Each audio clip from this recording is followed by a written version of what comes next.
Hi, I'm Dana, and today I'm going to be talking to you about censorship in education. So first of all, let's define what censorship actually is. Reichman defines censorship as the removal, suppression, or restricted circulation of literary, artistic, or educational materials on the grounds that these are morally or otherwise objectionable in the light of the censor. So basically, the removal of texts that are considered to be morally corrupt.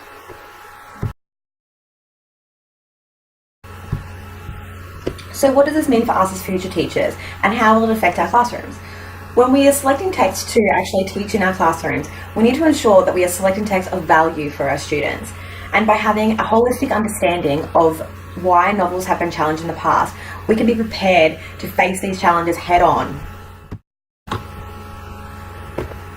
Challenges to novels often arise when an uncomfortable topic is explored. Some examples of these topics are racism, systemic or physical abuse, sex, and sexual identity. What is surprising though is that texts are often challenged for the very reasons that they have been written. An example of this is the novel Perks of Being a Wallflower, which is a coming-of-age novel that can assist young people who are dealing with depression, mental illness, and suicidal thoughts. However, it has been constantly challenged because it features rape, drugs, and alcohol. Which, let's face it, aren't the easiest of topics to talk about. But we can't shelter our kids forever. They need to be exposed to the realities of society.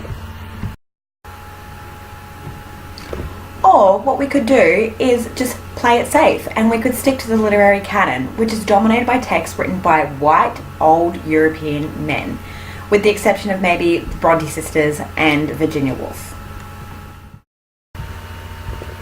What I really struggle to understand is how these texts have made it into the literary canon and young adult literature hasn't. Why isn't it considered valuable?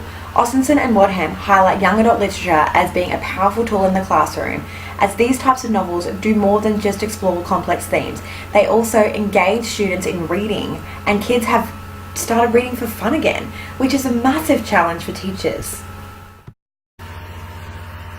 And as far as I'm concerned, anything that gets kids to actually want to read is valuable.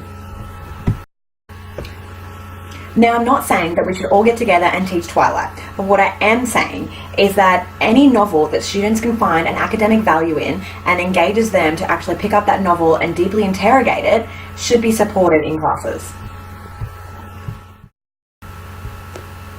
Now, when I first started my interrogation into censorship, what I really wanted to know is how we as teachers can actually find and select books, a list or something that actually explicitly tells us how to choose novels for our classrooms. And there's no checklist, there's no explicit anything to show us how do we do this. So, I don't know. So with all this in mind, how do we go about selecting appropriate texts for our classroom? Because most of the challenges actually come from parents and carers in the community, and they need to be heard. They can't just be completely disregarded.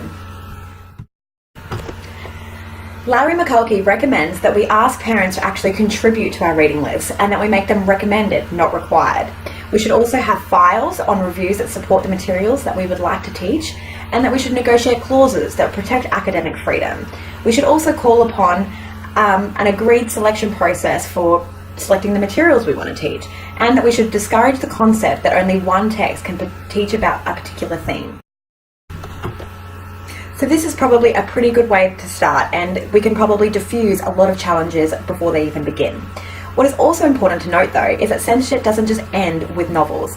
Censorship can have an impact on the curricula we actually teach, and when challenged can lead to a watered down education system.